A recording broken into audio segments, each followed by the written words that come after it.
Cuando estamos en el proceso de establecimiento de los atributos de un instrumento, hablamos de validez y confiabilidad. En otro video te he hablado sobre validez y hoy quiero hablarte sobre confiabilidad. ¿Qué cosa es? ¿A qué nos referimos con que un instrumento es confiable?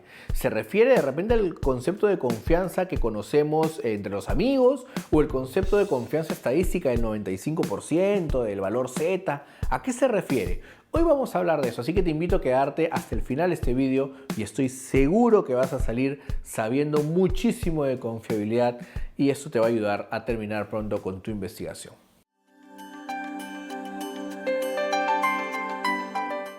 Hola, ¿cómo estás? Yo soy Felipe Quevedo y hoy te voy a hablar sobre confiabilidad. La confiabilidad se puede establecer según dos formas. Una que era muy utilizada antes, que es la de estabilidad en el tiempo. ¿Te acuerdas que cuando estábamos en plena pandemia, en el COVID, uno iba a un supermercado o un centro comercial cuando ya se podía salir y te medían la temperatura con un termómetro, ¿no? Entonces, este termómetro te medía, por ejemplo, 36 grados.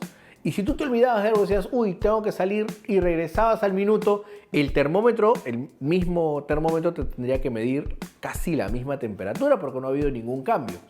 ¿Y por qué pasaba eso con el termómetro? Porque el termómetro era un instrumento estable en el tiempo. Tenía confiabilidad por estabilidad en el tiempo. Estaba calibrado para ofrecer el mismo resultado siempre y cuando no hayan cambios radicales en este caso la persona que estaba expuesta a la temperatura. La estabilidad en el tiempo tiene varias formas de aplicarse y es gracioso porque una de las formas era el test de formas paralelas, ¿no? En el cual yo el test retest. Yo aplicaba mi instrumento y luego volvía a aplicar mi instrumento. Porque decía, ¿sabes qué? Me he olvidado, se me perdieron, me robaron. Y volví a aplicar el mismo instrumento, 2 días después, por decir. Entonces yo tenía que encontrar el mismo resultado. Esto es complicado porque siempre hay una contaminación de por medio. ¿Y cuál es la contaminación? Que la persona que te está respondiendo nuevamente la prueba ya te la respondió antes, ya la conoce, podría estar en una predisposición no necesariamente a darte el mismo resultado. Entonces esto es relativo. Pero bueno, la confiabilidad por estabilidad en el tiempo, como te expliqué hace un rato, se calcula mediante un procedimiento estadístico que es el test retest. O sea, aplico una prueba y luego la vuelvo a aplicar. Y tiene que haber correlación de Pearson significativa, directa, muy cercana al 1. Se supone que debería ser el mismo resultado, casi. No se usa mucho. No se usa mucho. El que se utiliza más, el método más utilizado es el de consistencia interna. También aquí habían 2 estadísticos que se utilizaban, el de Q de Richardson, o el KR20, que lo debes conocer, y el de alfa de Cronbach. El de Q de Richardson es un coeficiente muy interesante, pero muy utilizado generalmente en pruebas de opción dicotómica, o sea, de opción doble, cuya criterio de calificación sea opción doble, como sí y no. Pero en la actualidad ya no hay muchas pruebas de sí y no. Hay muchas pruebas de personalidad, por ejemplo, que miden y que su calificación es sí y no, pero la mayoría está en la escala Likert, que es una escala de 5 reactivos, o una escala politómica de 3 reactivos, de 4 reactivos. Entonces, la verdad es que ya no se utilizan muchas escalas dicotómicas y por eso es que el Q de Richardson pasó un poquito al olvido. El alfa de Cronbach es un método más utilizado, es el método más utilizado para establecer confiabilidad por consistencia interna. Y aquí yo te quiero contar una historia del fútbol, por ejemplo. Tú sabes que Cristiano Ronaldo jugaba en el Real Madrid y ganó muchas copas con el Real Madrid. Y luego Cristiano Ronaldo se fue a otro equipo y el Real Madrid entró en una crisis. Bueno, ahora el Real Madrid ya sigue ganando de todo, como siempre, pero entró en una crisis post-Ronaldo y la gente hablaba de que era el efecto de que se haya ido Ronaldo. Y es que si lo analizamos, un jugador de ese nivel es muy importante para el equipo.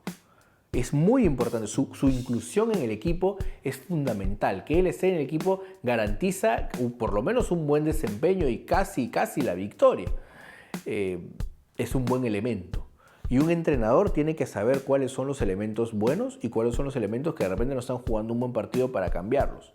Cuando uno aplica un procedimiento de alfa de Cronbach, lo que va a analizar es cómo están mis jugadores del equipo, qué tanto contribuyen los ítems al total de la prueba, qué tanto el ítem 1 contribuye al total, qué tanto el ítem 2 y así sucesivamente, ver a todos los ítems. Entonces la primera fila, que es la primera columna, perdón, que es el análisis de ítems, me van a decir el grado de contribución. ¿Qué tenemos que ver aquí? Que sea positivo. Si es negativo, ese ítem se va a ir definitivamente. Pero que sea positivo y que sea superior a 0.20. Eso hace que uno diga, este ítem sí contribuye, sí contribuye, sí contribuye. Pero recordemos que el alfa de Cronbach es un valor, un coeficiente, el coeficiente alfa. Y me lo dan al inicio, 0.80 y tantos, me lo dan al inicio. Y yo voy a revisar la segunda columna, que es el alfa de Cronbach si el ítem fuera eliminado. Esto es una columna predictiva. Me dice, tú tienes ahorita 10 ítems, pero si sacas el ítem 8 y te quedas con 9, el alfa que tenías en tanto va a pasar a ser tal. Y acá tú tienes que tomar una decisión. Si el aumento es importante, sí, pues habría que retirar el ítem o reformularlo, pero lo ideal generalmente es retirar. ¿Cuántas veces puedes practicar el retiro de ítems y volver a calcular el alfa de Cronbach? Una sola vez. Una sola vez y con esa vez ya el alfa es el definitivo. Entonces, el alfa de Cronbach es un método de confiabilidad por consistencia interna que nos permite saber cuánto contribuye cada ítem y qué pasaría si retiro los ítems, si retiro algún ítem. Y en función a eso yo poder determinar si me quedo con todos o si cambio alguno.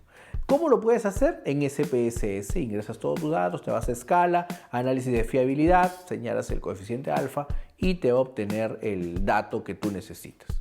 Entonces, esto es todo lo que necesitas saber sobre confiabilidad por consistencia interna, puntualmente sobre alfa de Cronbach, que es sobre lo que más hemos hablado en este video. Y si te ha parecido interesante, te invito a compartirlo con tus amigos, con tus colegas, con todas personas que crees que necesiten saber un poco más de confiabilidad y que necesiten aprender esto para terminar pronto su tesis. Te invito a seguirme en todas las redes sociales como Felipe Quevedo Tesis. Al Instagram, que está apareciendo ahora en pantalla, al Facebook, también está apareciendo en pantalla, y al TikTok, donde creo contenido vertical un poco más extenso que en las otras redes. Pero también te invito a suscribirte a este canal, a Felipe Quevedo Tesis, a este canal de YouTube. Suscríbete, activa la campanita, también visita los shorts, donde creamos contenido de menos de un minuto para poder salir de alguna duda. Y de esa forma nos ayudas a seguir creando contenido. Entonces, gracias por estar aquí y nos vemos en un siguiente video. Chao, chao.